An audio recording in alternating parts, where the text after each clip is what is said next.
जी हाँ नाज़रीन, drama serial Chaalbaaz की नेक्स्ट आने वाली एपिसोड में आप देखेंगे कि इधर आयज़ा जब देखती है कि ईशल और आशिर अभी तक नहीं गए तो उस पर वो ईशल से कहती है, अच्छा तो तुम किचन में क्या कर रही हो? जिस पर ईशल कहेगी, भाभी अगर आपको किसी चीज़ की या हेल्प की ज़रूरत हो बस इसीलिए आई थी। जिस पर कहेगी, आयज़ा शायद तुम भूल रही हो कि तुम इस घर में मेहमान हो और हम मेहमानों से काम नहीं करवाया सकते, इसीलिए बेहतर यही होगा कि वहाँ पर जाकर बैठो और अपने सामान की भी पैकिंग कर लेना। मुझे नहीं लगता कि तुम्हें इस घर में अब ज़्यादा दिन रहना चाहिए, इससे पहले कि मैं फिर कोई प्लानिंग करूं और तुम्हें इस बार धक्के मारकर निकाला जाए।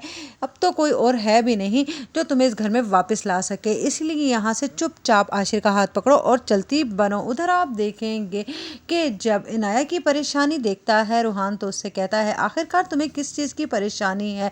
जिस पर इनाया कहेगी, नहीं मुझे कोई परेशानी नहीं है, बस मुझे डर लग रहा है उस वक्त से कि जब फिर से इस घर में तूफान आएगा, ये ना हो कि आयज़ा आप ही फिर से आशिर भाई और ईशल को निकाल दें। जिस पर रूहान कहेगा, अब ऐसा कुछ नहीं होगा, पहले मैं बाबा की वजह से खामोश था लेकिन अब मैं खामोश नहीं रहूँगा।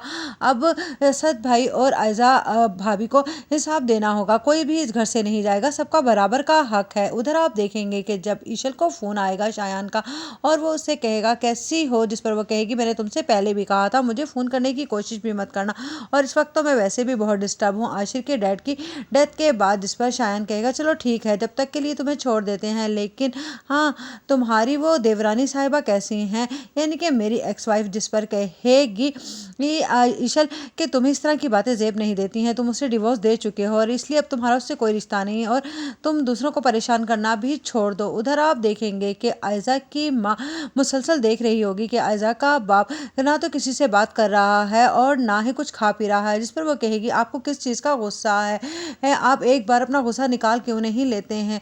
मैंने आपसे पहले भी कहा था कि हमें अपनी बेटियों का घर बचाना है, ना कि अब भाई साहब की मौत का शोक मनाते रहना है। जिस पर वो चिल्लाएगा और कहेगा कि तुम इतनी